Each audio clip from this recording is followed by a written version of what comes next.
At our ministry, we produce a lot of videotapes. We've made over 1 million videos now in 6 languages. They're not copyrighted. We encourage you to get our stuff and spread it around.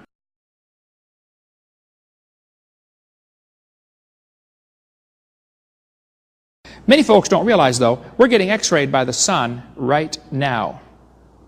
The sun's x-rays are coming right through that roof, right through your body, and blowing you full of holes inside the building. Except on cloudy days, because water stops x-rays. No. Actually, clouds are about as effective as stopping x-rays as tissue paper is at stopping artillery shells. The young earth creationist displaying the jaw-dropping stupidity and world-class ignorance is the convicted fraudster Kent Hovind. This man claims to have taught high school science for 15 years and to have a PhD, simply have no credibility given his utter lack of knowledge of even the most rudimentary scientific principles.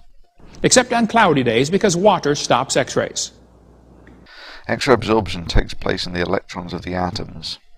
To a reasonable approximation, all atoms are about the same size, so an atom's ability to absorb X-rays essentially scales with the number of electrons, or atomic number, of that nucleus. Light elements such as hydrogen and oxygen, the elemental components of water, are lousy at absorbing X-rays compared to the heavy nuclei such as lead, gold, mercury, etc. The second factor that needs to be considered is the number of nuclei in the X-ray's path. Solids and liquids typically have number densities, that's the number of nuclei per unit volume, about 1,000 times higher than those of gases. This is why when dealing with X-rays, shielding usually comes in the form of solid lead bricks, because they have a high number density of a high Z nuclei. No sane man would trust the low Z nuclei of water and the low number density of a water aerosol for X-ray shielding. But let's just look how stupid Hovind's suggestion is that you get a reduced X-ray exposure on cloudy days. Atmospheric pressure corresponds to about 1 meter of mercury, or 10 meters of water. To a first degree approximation, both of these provide approximately the same degree of X-ray shielding.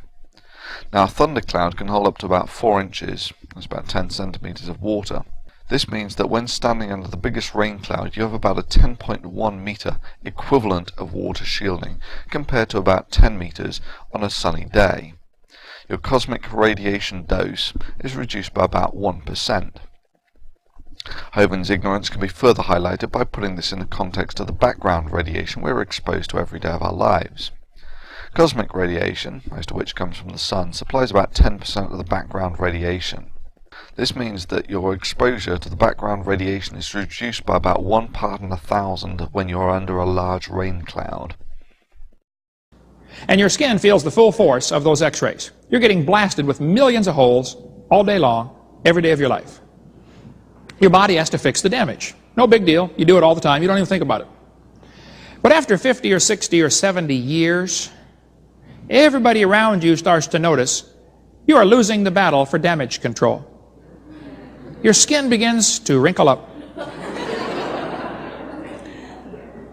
Oh, you have got to be kidding me.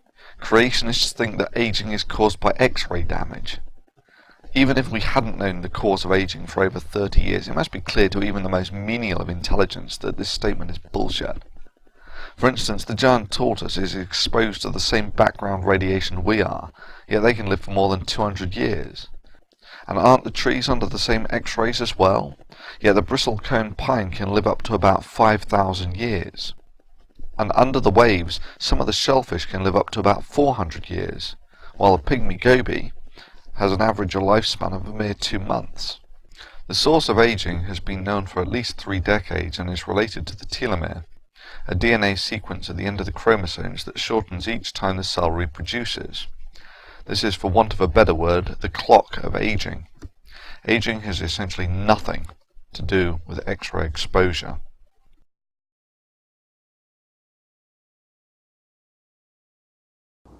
The sun's x-rays are coming right through that roof, right through your body, and blowing you full of holes inside the building. Except on cloudy days, because water stops x-rays. You're getting blasted with millions of holes all day long, every day of your life.